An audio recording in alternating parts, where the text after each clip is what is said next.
6. So today, man, we're going to be talking about batteries. And, I was, I think I've been wrong. I think I've been wrong about these batteries because I've always been a huge proponent of lead acid and recommending the lead acid batteries.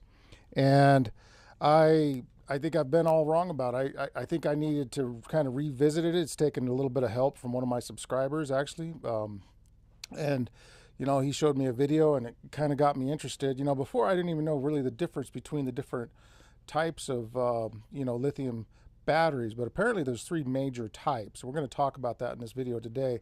And we're also going to talk about why I think lithium batteries are quickly becoming a very viable option in off-grid living. Now, a lot of my friends have in fact been purchasing these lithium batteries, and I've always been a little leery of them. I've always kind of been a little bit withdrawn. And I read something years ago how lead acid batteries were the best bang for the buck. The flooded lead acid type, and that just sort of always stuck with me. And I know at one time they were. And hey, Pedja, how you doing, man?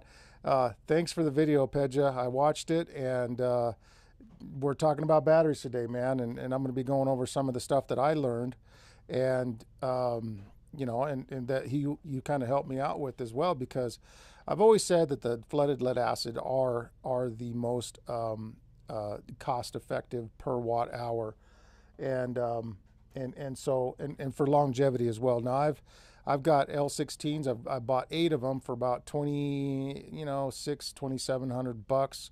Now this was about 8-9 years ago, and they're just about cycled out. So I can say, like, if somebody was to treat their batteries really, really good, they might be able to get 10 years out of them. And I've known people who've gotten even more out of a good set of off-grid lead acid batteries. But that's not my household, and that's not how we operate here. I mean, we're actually kind of hard on batteries. I run them dead quite often. So, so this got me to thinking, so if I was going to replace these batteries, it's going to cost me in the neighborhood of about 32. Well, all right. So actually, let's just go here. Let's take a look at the lead acid battery that we're talking about. And we're actually looking at one of these Trojan L16s, the same exact batteries, well, very similar to the battery that I have. These here are mine are made by Duracell, but they are an L16. They've just Duracell put their stamp on them and sold them for essentially the same amount of money. But these are going for $445 on sale, regular price $578. Now I looked at these elsewhere, and these can go, in the neighborhood of around, mid upper 4s to around the 6s in cost wise. Okay. Now these will deliver 420 amp hours at a 20-hour discharge rate, and that's something that you have to understand about batteries. Their discharge rate is different. I think it's pretty much true with all batteries. Maybe their discharge rate is a little bit different depending on what chemical battery that we're talking about. But there is a discharge rate. In other words, if I was to discharge this battery much faster than 20 hours, I would get less than 420 amp hours. Let me see. Oh yeah, and 433 amp hours at 100-hour discharge rate. So a little bit better at the, but let's just, for all intended purposes, let's just round it to around 400 amp hours, okay? And that will, and why isn't my phone all of a sudden just deciding to blow up with text? Somebody have an emergency? Nope, no emergency, so I guess we're all good. I also checked out, now on the video that Pedja sent me, which is this video right here, the Off-Grid Mountain Homestead is the channel, and I would suggest that you guys check this. I'll put a link in the description afterwards. You guys can watch the video. Now he has done some testing, not like real long-term testing on the LiPo battery, LiFePO4's lithium ion phosphate batteries, but nothing long term. I don't know of anybody who's had them for 10 years and said, hey, these things are still going strong. So when I wind up purchasing these, this is going to be my very next purchase, because I think cost wise, I think they're right up there with lead acid, because they're claiming that these will last for 10 years on the low end of the scale. So if I can get 10 years out of these batteries, I will be absolutely thrilled for the same exact price, seemingly per watt hour, as our L16 batteries. But he also supplies some links here, and I've checked out one of his links. And for $219, we can get 100 amp hours at 12 volts. All right. Now, here's where things get tricky, because 12 volt, 100 amp hours at 12 volts is 200 amp hours at 6 volts, or it's, excuse me, 50 amp hours at 24 volts. And that's what my system is, essentially, is 24 volt. So when you double the voltage, you half the amp hour. But if I was to double up two batteries, let's say two 12 volt LiFePO4 batteries, or lead acid, it doesn't matter, I would still only be looking at 100 amp hours, but I put them in series, and that would give me 24 volts. So still twice the power, but it's a little confusing to some people sometimes, you know, with the amp hour rating. So these have, and I checked these up on Wikipedia. We did some reading on that, a little bit of research, power density and all that happy stuff. They give you about 100, and where did I read that? 150 watt hours per kilogram. So that's a little, you know, Pedja knows better than me, but what is that? About 2.5 pounds, or 2.5 pounds per kilogram, or they're pretty close. So that's pretty energy dense compared to a lead acid. You know, of course, you guys have probably, you know, picked up these and compared them to lead acid, and they're quite a bit lighter. Now, let me see here. Too Damn Bad says, I've tested Chin's, Lux, Bienio, 12 volt and 48 volt Ceplos, and a few others. All work great. We'll never go back to lead. Okay, so there you go, guys have it. There's a testimony from Too Damn Bad, our trusted friend Too Damn Bad. And so he's done some testing. Now I know he's got some batteries for sale. Do you still have those batteries for sale, Too Damn Bad? I don't know, man. I might be looking at those again. I might be checking those out. But I think you only had what, one or so. I would need I'm actually looking to get an actual set of these.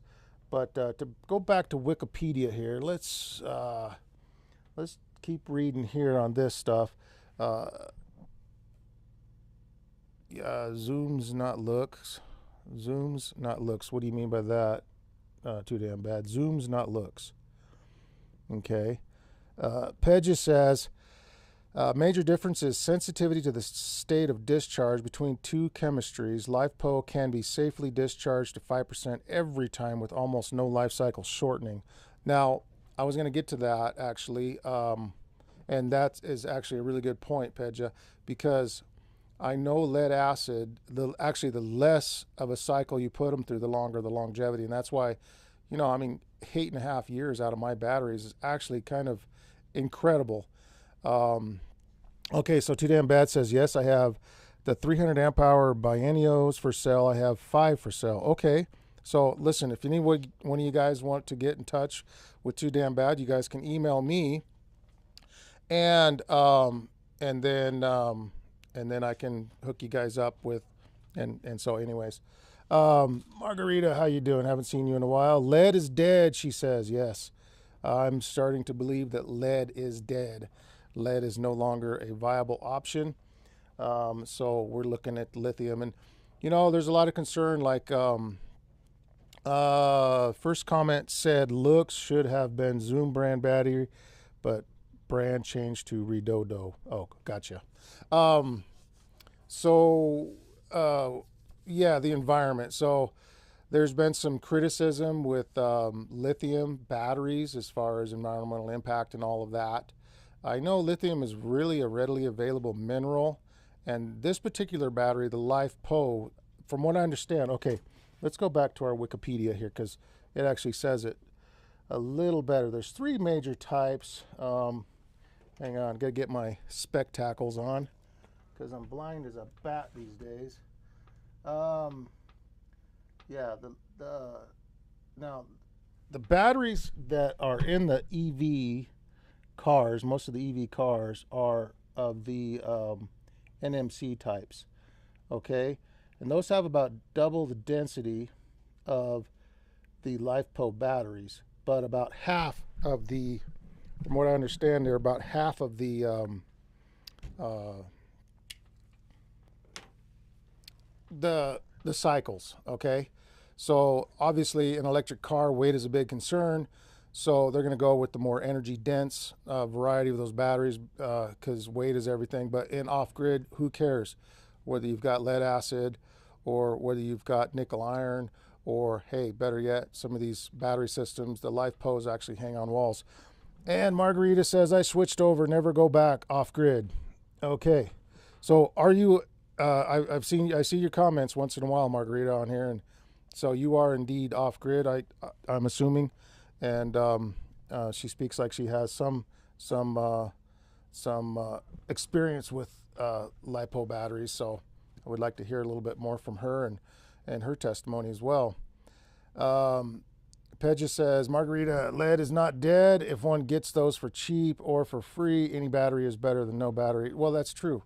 You know, I kind of shared a little bit of my testimony with the lead acid. You know, I was getting these, well, they were almost wore out batteries, but by the time I had about 20 of them together, you know, they got me through.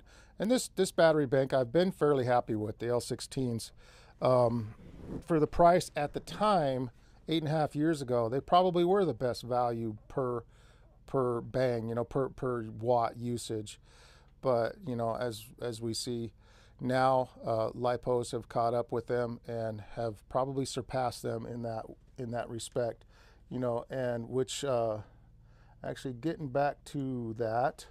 So if you guys want to do the math real quick, and I'm not a math whiz, but I think I figured this out a while ago, and this cost here was real similar to the Trojan batteries per watt hour. It's almost identical, and so unless I did my math wrong, maybe one of you guys are a little bit better at math than I am, and maybe I just completely screwed it up. But yeah, so lead acid, here's a Wikipedia for the lead acid. I kind of read through some of that stuff, and yeah, man, you know what? If we can truly get the 10 years out of these LiPos, I think they're pretty badass. Jim Thomas, how you doing, man? Haven't spoke to you personally in a while, but I've watched a few of your videos, brother. You guys want to check out his channel? He does the flint, what is it? Where you light your fires and stuff. It's pretty cool, man. Margarita says 10-year warranty. Now, listen, if it's got a 10-year warranty, I mean, like, how strong is that warranty? Has anybody tried it yet? And what brand of batteries are you using, Margarita? I mean, are they good with the warranty? Has anybody ever tested that? But indeed, if the warranties are good, then what are we worried about? No self-discharge, faster charging current.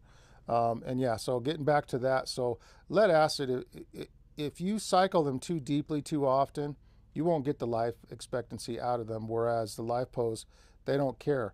And actually, when you're figuring amp hours, you can actually add a little bit more to the LiPos, actually probably quite a bit more, because if you got a 200 amp hour system, 24 volt, let's say in LiPo, you're getting the full 200 amp hours, whereas a lead acid battery safely, you're only really actually able to discharge those down to 100 amp hours. So, okay, so the grow watts, those are actually pretty popular, grow watt arcs.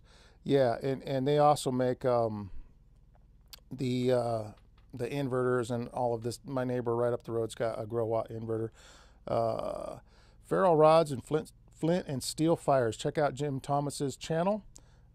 Pretty cool channel there. Can you give us remind me real quick, Jim, when I get live, my brain sometimes is not quick, so if you could just give me a name on that. Yeah, in the stackable, is that the inverter that you're talking about, Margarita, that's stackable? So you can take, you know, let's say a 1500 watt inverter, you can actually couple it with another 1500 watt inverter, and you have 3000 watts, and they'll interface just fine. And so some of this new technology is just awesome.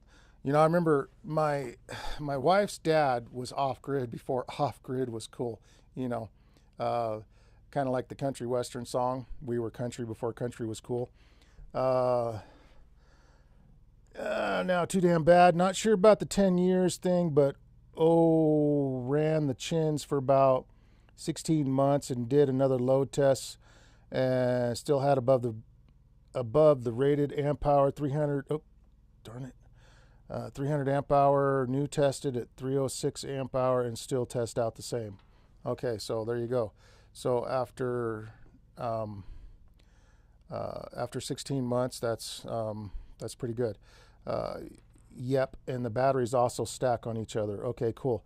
So ergonomically speaking, they're very tidy. You can make them vertical instead of having to put all your very heavy lead acids all horizontal. And so space. If you have a space concern, that's a good deal right there too. But yeah, my stepdad, he was, or not my stepdad, my father-in-law. Sorry, he was off grid before off grid was cool, man. So he made this system that ran off of the little creek that they had. It was what do you call that, hydro system, and it actually he had this great big DC generator, and he carefully fashioned a wheel for it, and it would put 110 DC current into the house, and he was able to run quite a lot of appliances on that 110 volt DC current. So it was pretty cool. No gas, no water, top ups. So man, I wonder if you live in Clarkston, Margarita. Wouldn't that be funny? That sounds like where we live. YouTube channel Jim Thomas 1989. So there you guys go. Check his channel out. Pretty cool stuff. So give him a shout out.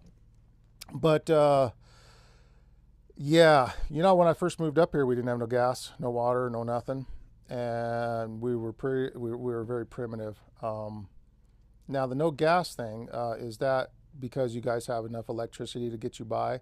Maybe a wood stove. Okay, so her grow watt batteries shut down at 20%. So okay, so it is that they do have a bottom to them, that if you go beyond that, possibly, then it's going to cause some damage. And so I guess any good LiPo battery will have those built-in electronics as such. So Jim Thomas has suggested forklift batteries. Now I do have a set of forklift batteries outside, and I kind of kicking myself because they were given to me pretty cheap as a 36 volt bank, so I was going to make 24 and have some extras, you know, in case I had a bad cell or whatever. And oh yeah, Margarita meant no gas discharge from the batteries. That's what you meant. Okay, I thought you was talking about your living conditions. Oh yeah, yeah. Oh, well, of course, right.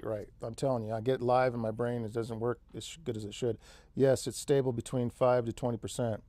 So yeah, and see, so there's another advantage. So you don't have to top them. I just topped mine up with water the other day, and you don't have the hydrogen gas problem. So you can put them inside where it's warm in an enclosed area with no concern whatsoever. And so yeah, man, I'm gonna get some. I'm gonna save my pesos. I'm gonna order. I don't know. I have 600 amp hours at. Hang on a second. I believe 600 amp hours, or maybe it's 800. It's 800 amp hours. I have 800 amp hours at 24 volts with my lead acid. So essentially, if my math is right, I can probably go 400 amp hours with a LiPo and get approximately the same amount that I'm used to having. And if I do indeed get the 10,000 cycles that is claimed on these batteries, then we're looking actually pretty good. So yeah, man. Let me see, what else do I got here? LiPos. Yeah, I looked up LiPos, and I'm getting all of these. You know, sometimes Sometimes you go on eBay and all you get is everything but what you're looking for. Um, it's funny because people in the airplane world, they're using these LiPo batteries, the little RC car battery packs, that are about like that big, actually using them for a starter battery on their airplanes because there's such a high discharge rate, and uh, and so they weigh nothing. Of course, airplane weight is a very big concern, so they'll just plug their little battery in, without really an exterior way of charging it, and be able to start their motor, run their electronics, fly around, come back, unplug their battery, take it home, and charge it. And it's a pretty good way to go. But yeah, man, I think I'm going to pull a trigger. I'm going to go for these lipos. And what's how big of a system do some of you guys have? What are you guys running on? How much are your guys' energy needs? I mean, do you guys have refrigerators, freezers? Do you guys run TVs? I mean, microwaves. I mean, I know a few people up here that have microwaves, not many though. And I know a few people have gas dryers and they run their generators. And well, I guess they did for a while, and then they discovered, well, the gas dryer is just too hungry. That's not going to do the trick. And so they kind of gave up on that idea as well. But I do have a, did I say gas? I meant electric, the 220 dryers. I have a gas dryer, and it actually works really good. And with the sun shining, I have the 2,000 watts of solar. No problem. I can run the dryer. I can run the washer simultaneously. And I can run all the anything in the house that I have. My refrigerator, oh my gosh, I'm popular today, ain't I? Another text. Okay. So, all right, no lithium or no emergencies. That's lithium polymer, what you talk about, pretty explosive at times. So are we talking about LiPo is lithium polymer, or did I get that wrong? See, I'm still in the research stage on this, guys. The LiFePO, LiFePO, lithium iron phosphate, basically. It said it was fairly safe down here. I mean, this is Wikipedia, so battery density, notably the energy density of Panasonic's 2170 NCA batteries. Okay, that's talking about the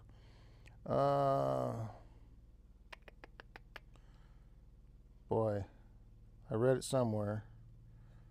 Oh yeah, it goes down into the resource availability too. So a little bit about, yeah, LiPo equals lithium polymer. Okay. Oh, I see. So yeah, I've been saying LiPo, but it's LiFePO is the one I meant to say. Yeah. So one of them is very dangerous. That's the one that blows up all the time. Maybe that was another reason why I wasn't too crazy about. Yeah, lipos are what's in your phone and can be very dangerous. LiFePO4 is very safe and stable. Okay, I got it. Thank you, guys. Let me see. I'm going to put some of these up here. So LiPo equals lithium polymer. Pedja said. Too Damn Bad says LiPo. Okay, that's what's on your phone. Can be very dangerous. And Pedja says LiFePO lithium ferro iron phosphate. Okay, so that's how that pencils out. And excuse the fat fingers. Oh yeah, yeah, me too, bro. Yeah, I can hit 3 or 4 of those little tiny little things on a cell phone at a time. So yeah, we can spell all kinds of crazy words when we have fat fingers. But okay, so how many different battery types are you guys aware of? Like in the lithium world, I read about 3 here. Obviously, there must be 4, at least, because the BYDs, LFPs. Oh, hang on. The LFPs batteries. That's LiFePO. NCAs. LiPo, and there must be 1 or 2 others. Anyways, yeah, so I'm still learning, but I think I've learned enough where I'm ready to pull a trigger. and it seems like all my neighbors are kind of up on it, and I'm the last one to catch on.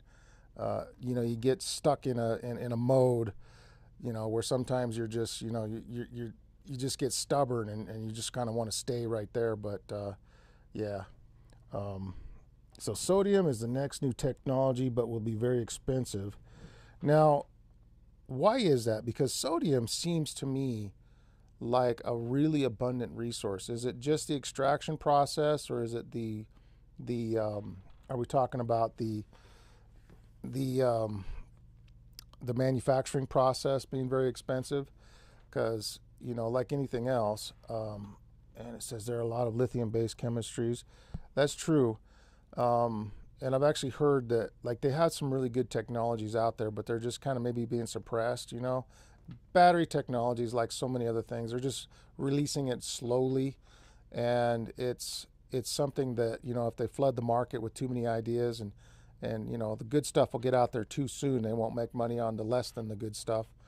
But I heard about a battery technology. It's really not a battery. It's probably like a power energy cell. Uh, Popular Mechanics, Popular Science. I don't remember where I read the article, but it was talking about the carbon diamond batteries. Have you guys heard of these? They're using, because diamond is basically a crystal, like a solar panel, let's say, is a crystal. And, like a solar panel, it takes the radiation from the sun, the light from the sun, and it converts it into, it moves electrons. It doesn't convert anything, it just moves the electrons. And the diamond carbon battery uses depleted carbon 14 or something like that. I think I got that right. And the carbon 14 emits radiation, which basically is a byproduct of all of the nuclear, it's basically nuclear waste. Um, uh, so Pedja says sodium isn't expensive, but BMS and charging devices are more expensive than for lithium. Okay. Yeah, probably the electronic end of it takes a little bit more maybe to make sure you put all that back safely, all that energy back safely. But electronics, they once they get it figured out, are cheap to manufacture too. I mean, what does it take a cell phone? Maybe 50 cents or a dollar to actually manufacture a cell phone.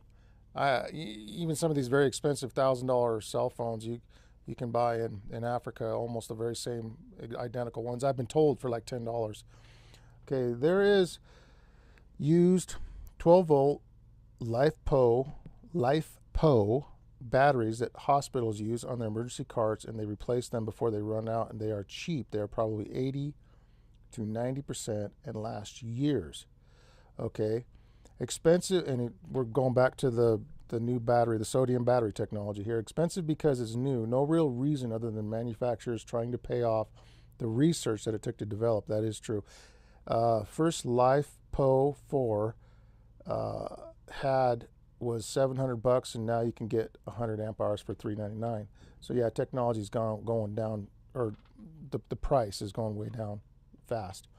And heard about nuclear battery development, but haven't looked into it too much.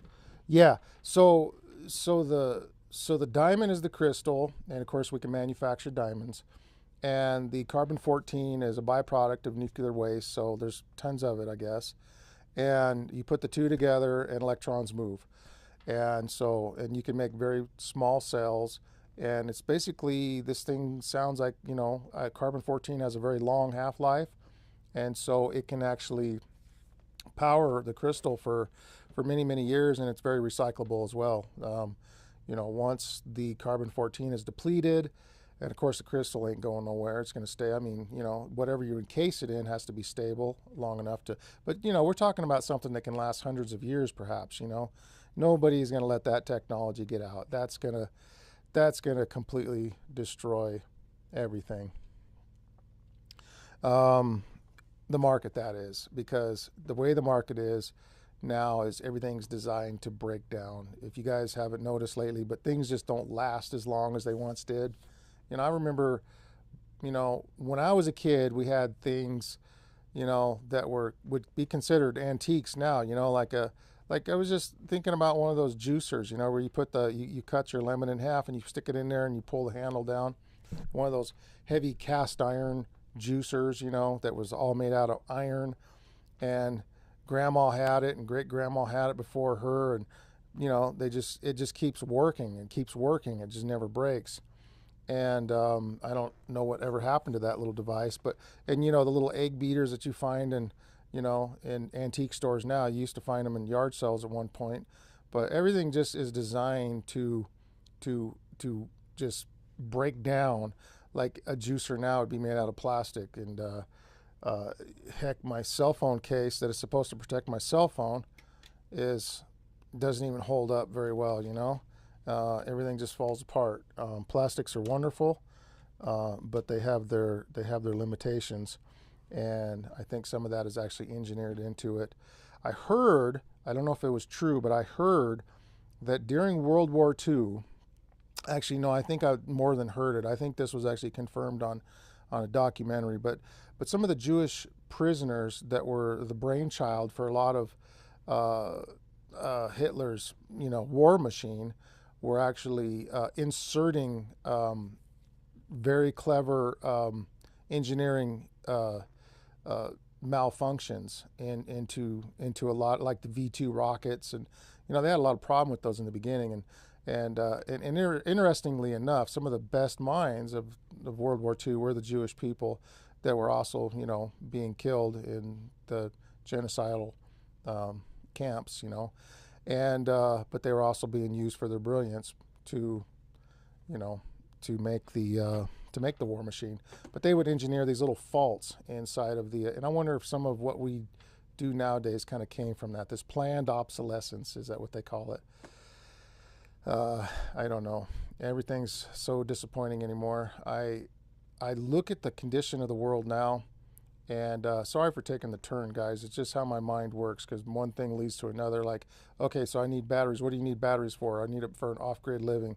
Okay, why are you off-grid? Well, I'm off-grid because I don't like to live in town. Why don't you like living in town? Because towns can be dangerous. You know, we see that over and over again, especially in a natural disaster scenario or some kind of societal breakdown or end of the world scenario. And then all of a sudden, all these things become very important. And so, like, I don't think anybody's gonna.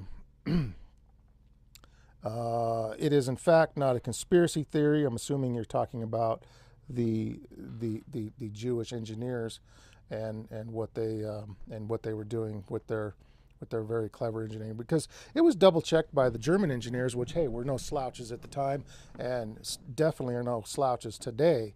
So, but under this, you know, under these extreme circumstances, they were able to pull off the seemingly impossible by engineering these little flaws in the machinery, you know, like a bearing race, you know.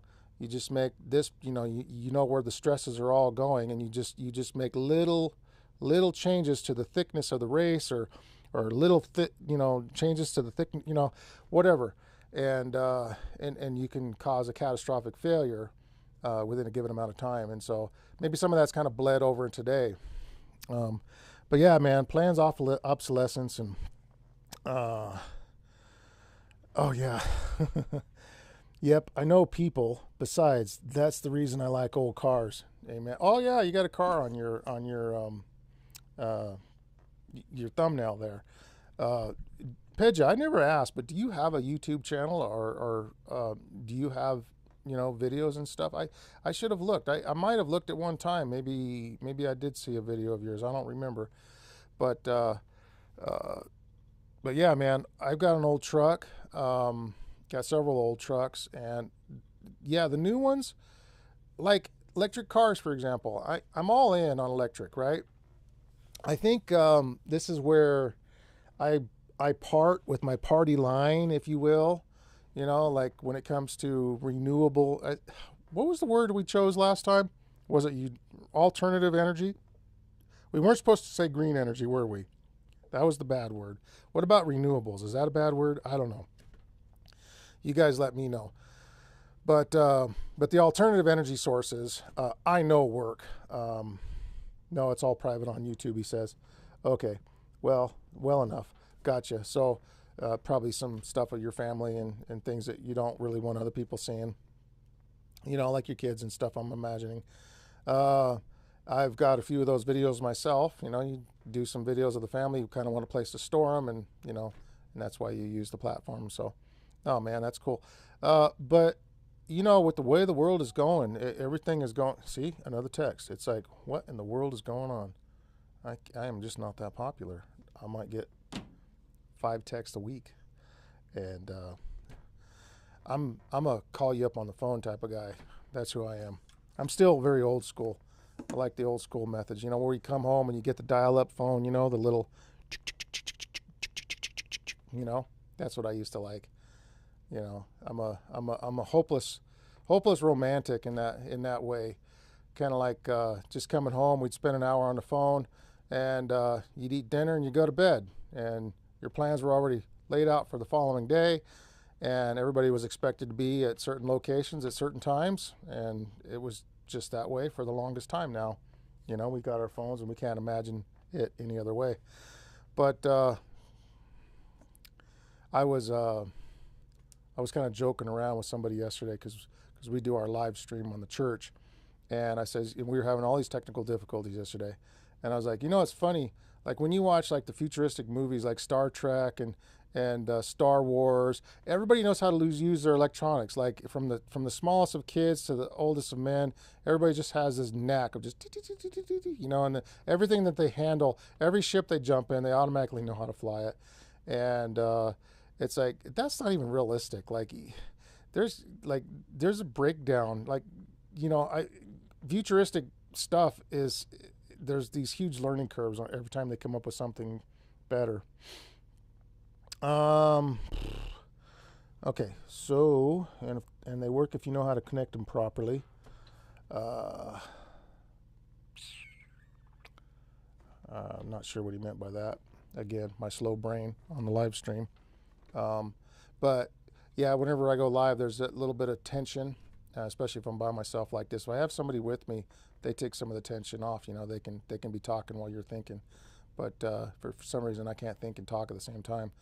But going back to what I was saying about the need to be off grid. I mean, everything has. Oh yeah, old phones. Yep. Oh yeah. Right. And they work if you know how to connect it properly. Well, I mean, they were easy, didn't they? Just have the little plug and you put it in the wall. I don't know what it's like in your country, but we would have like a very simple like little phone jack that would just plug right in. Of course, if you pulled the wires out of the phone jack, that was a trick trying to get them back in if you didn't have the right tool. But aside from that, they were pretty darn simple. You may organize some kind of roundtable in live streams. Are you maybe considering like perhaps zooming in some of you guys? Because that would be cool. I've actually thought about that.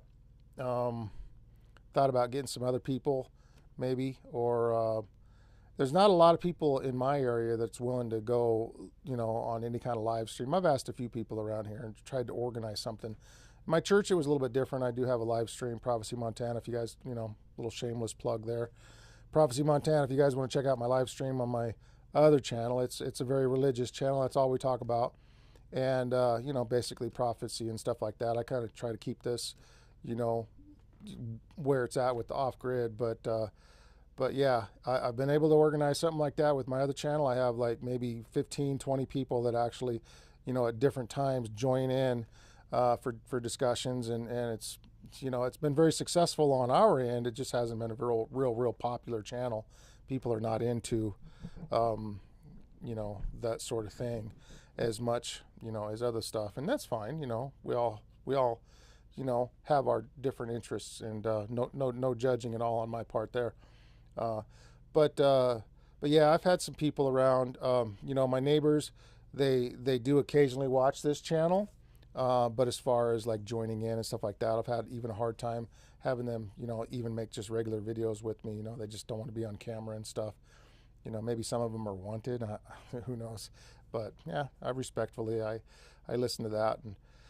But no, man. If I could get people that would be willing to like come on with me live, yeah, online, yeah, exactly. Okay, so yeah, not necessarily physically present or in your house. Yeah, that's what I thought you meant originally.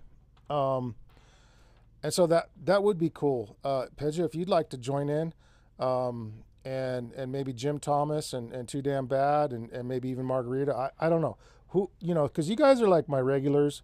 You guys have been on here for a long, long time that I can recall. I see your guys' comments pop up all the time. That would be cool.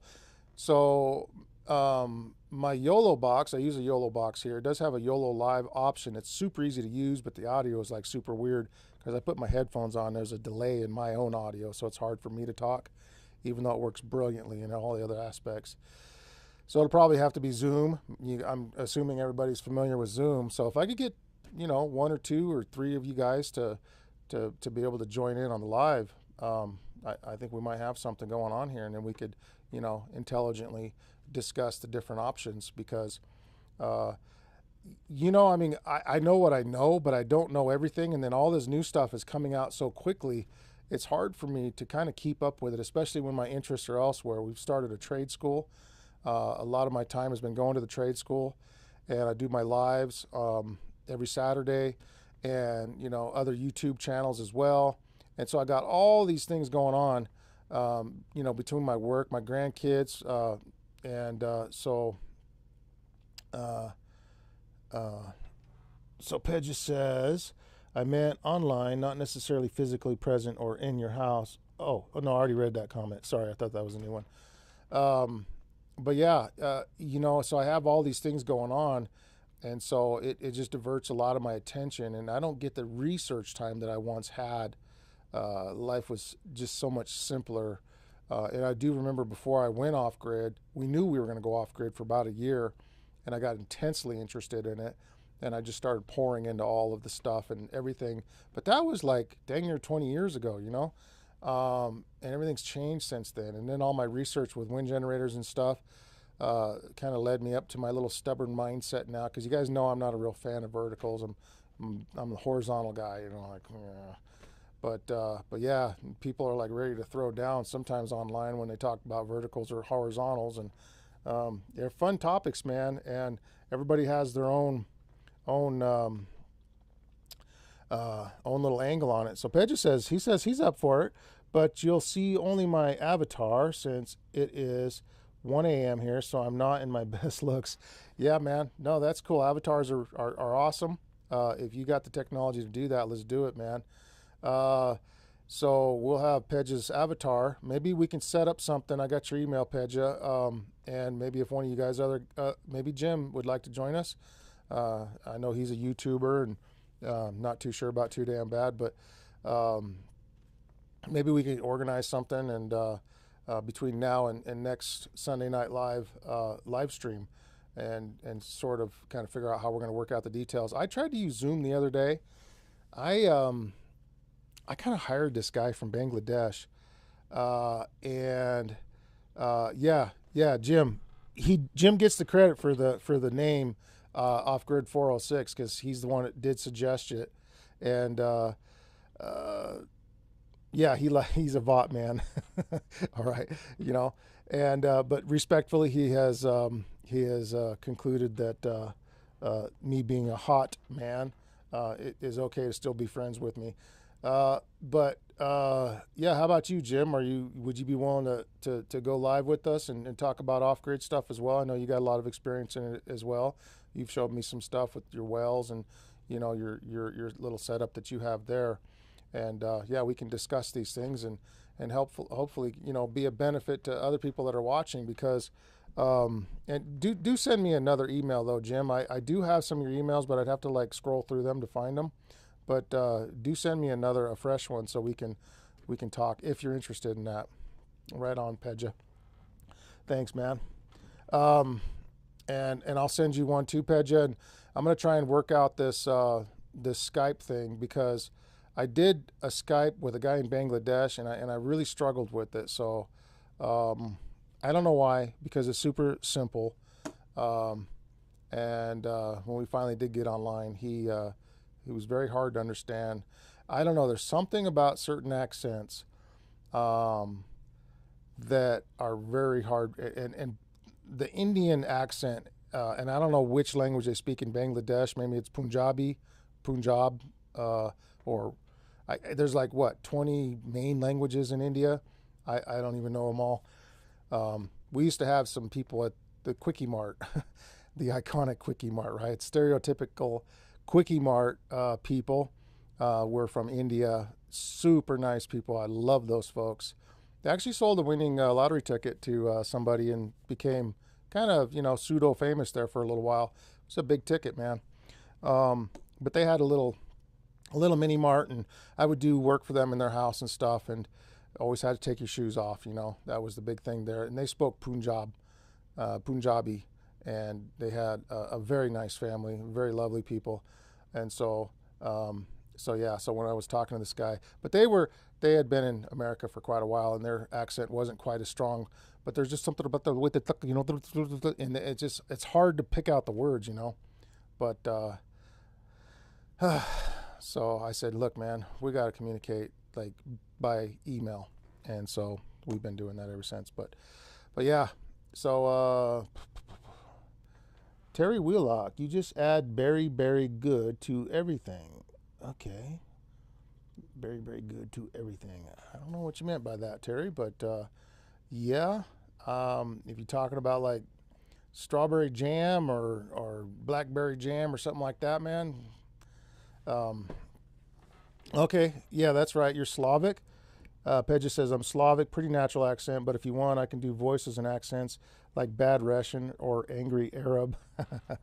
Well, probably the Slavic. I mean, that's similar. Slavic, that area over there, I'm pretty sure I wouldn't be able. It's like the difference between Ireland, the accent of someone from Ireland or Britain, or because in different parts of Britain there's different accents as well, and you have like the really heavy British accent. Some of it, I mean, it's English. They invented the language, right? Or they were the first ones to speak it. But like to me, some of those English-speaking Englishmen are really tough to understand. But no, man, Russian is actually a really badass accent. And Arabs, that's not a bad accent to follow in English either. It depends on how heavy it is. But yeah, the Slavic, I'm good with that too. Let's just go with whatever you're comfortable with, man. And it'll make for an interesting live stream. But yeah, man. So, off-grid living has been so. I watched a video the other day. It was about off-grid living. They said they lied to me, right? I should have put the video up on my screen. I could have showed you it. And they were talking about, well, when I got into the off-grid scenario, they lied to us about what it was really like, blah, blah, blah. We are unfortunately heavily influenced with U.S. shows and movies. Yeah, it is unfortunate, man. Actually, well, because Hollywood is so corrupt.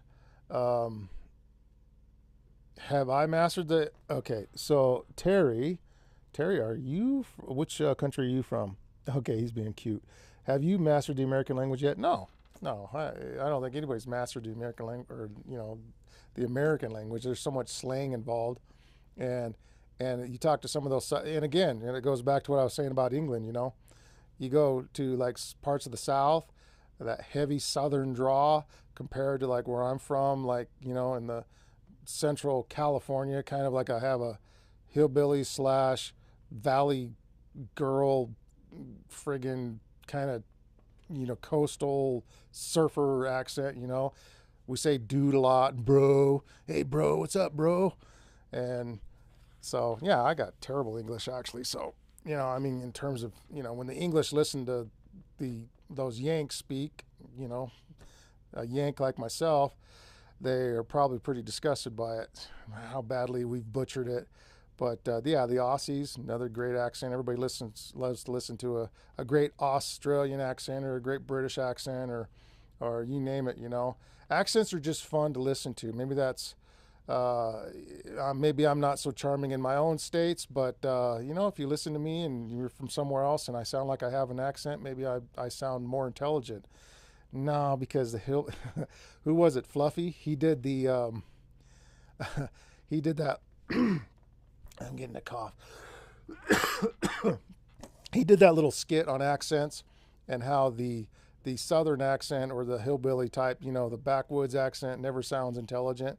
Like you listen to a British accent, they sound smart. And they can say the dumbest thing in the world, they still sound smart. Australian, they sound smart. Russian even, you can listen to a Russian speak in English, with that Russian accent, and they sound intelligent. You listen to a hillbilly speak, and they don't sound too doggone smart, like Jeff Foxworthy made a joke about how the southern brain surgeon was gonna dig into your brain. He says, and we're just gonna root around in there with a little old stick and see if we can't find that dad burn clot. Yeah, it was funny. All right, so Head Fuka, it says battery hookups. Let's get back to our batteries here. That's what this is all about. Battery hookup. Do some used LiFePO 12-volt batteries. They have quality stuff. Okay. Yeah, I think that was mentioned before about the used batteries in the medical equipment, and maybe do they have? Enlighten us, please. Do they have some other used batteries in some other areas that they need changed out? Jim Thomas says, I like teaching people different methods of starting fires for camping, heat, cooking, survivalist, prepping. I don't mind helping people save money in water bills, electric bills, heating bills. Yeah. Starting fires is kind of fun. It's cool. We've all liked to do it since we were a little kid. Probably got in trouble once or twice. I know I caught my grandkids. We smelt some matches the other day. We're like, hey, where's that coming from? They were down lighting matches, so we had to take the matches away from them. But something about fire, man, it's that primal instinct that just kicks into man. So when we were homeless, that was something we really looked forward to. And I mean homeless, not like on the streets of San Francisco, but like homeless in the woods of the Sierra Nevada mountains. And, my dad was a logger. And so we lived kind of in our little makeshift logging camps. Yeah, lithium phosphate is a better term. So let's start doing that from now on. Instead of saying LiFePO, I'll just say lithium phosphate. That'll be easier to understand. But living in the logging camps, we were basically homeless, and so we'd work all day, we'd get nasty, dirty, and I never looked forward to dunking into the creek, the ice cold creek, to take a shower, but you did feel great when you got out. So we'd get there, we'd take our usual bath, and that cold water never got the grime out of us. But then we'd start that fire, and we just so looked forward to that fire. That was just like the highlight of the day. Head Fuka, they have a lot of different batteries, auction stuff in the EV world. Okay. All right. That's right. If you could find an old EV, electric vehicle that has, like something that maybe got wrecked and the batteries are still good. Maybe they're selling the battery pack out of it. Nobody knows. But, if you don't speak American, no one will listen. Huh. Okay. Well, I can't speak anything else. Yo puedo hablar un poco español, but not much. Yeah, coming from California, you got to know a little bit of Spanish. You got to speak Spanglish over there, you know what I'm saying? So you speak a little English, a little Spanish, and, almost anybody can understand you over there. But you got to learn how to order your burritos. You got to learn how to deal with the vendors at the stores and everything else. I mean, so I guess you could say if you're especially from California or maybe Florida or some of those other places, where there's a lot of Cuban people, you would most likely know a little bit of Spanish as well, and that would be kind of included into American culture. American culture is a mixing pot for all these different things. You had the Scotch Irish, which I'm kind of a clan of. The Scotch Irish. You had the Italians, the Swiss Italians. You had the all of the, and actually the little screen that pops up on my live right before you guys click onto it is actually a little place in California, Central Coast, called Morro Bay. And before I left Morro Bay, I just recently discovered that was founded by Filipinos that were hired by the Spanish to do some exploration along the California coast. And so the Filipinos were some of the first people that landed in that particular area, and they had a little plaque dedicated to the Filipinos. So it's a very cool piece of history of America. So America was, you know, a fantastic place. So I think Terry refers to me. So Terry's your friend. Well, I'll speak Russian or German or my language. I'm sure that someone on World War II, someone on WWW will understand. Oh, gotcha. On the World Wide Web. Okay. I loved American movies growing up. Not so much these days, though. Okay, so Mr. Fuka, are you Slavic as well, or Russian, or perhaps someone? Obviously, you know Peja, and so you know, if you're watching like the old westerns, I grew up on old westerns and stuff. Those were really cool. The old Humphrey Bogarts, the old, the old black and whites and things like that. But I don't want to get into conspiratorial stuff here. But we're talking maybe, it seems like the Hollywood always has some little weird message in every single thing that they put out.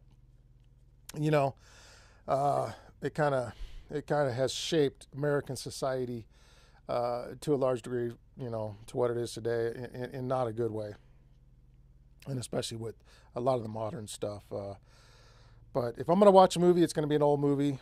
It's going to be an old John Wayne. It's going to be an old, Charles Bronson, half Native American man, Charles Bronson, great actor, and there was a lot of others as well. I watched the remake, the remake of True Grit. Was it True Grit or was it Rooster Cock? True Grit, with the one Matty Johnson by Jeff Bridges. I thought he did a pretty good job. I'm not a real big fan of Jeff Bridges, but I thought he did pretty good on that one. But the original was definitely better. Yeah. So, yeah, American movies, they're good. If you can kind of understand or pick up on the little subliminal messaging and just sort of ignore it, I guess you're all good to go. But hey, guys, we're just about out of time. Pedja, I'm going to be getting in touch with you and Jim Thomas, and maybe whoever else is kind of interested and maybe doing a live with me. And maybe we'll get, be able to kind of organize this and get everything together by next week, next Sunday at 5 o'clock Mountain Time. And so I'm going to try and keep this up and see where it goes. It's been fun for me. I hope it's been fun for you guys. Hope it's been informative. If you guys wouldn't mind, just give me a thumbs up. Hit that subscribe if you haven't already. Maybe Head Fuka's already a subscriber. Maybe he's not, but love to have you on, man. Terry Wheelock says the American language is the language on earth. Oh, okay. Yeah. Well, it is. It is. It's the English language in particular is probably one of the most popular languages in the world. You can, speak it almost, I think, anywhere in the world. And I don't know if that's good or bad. How many languages are there? There's hundreds, isn't there?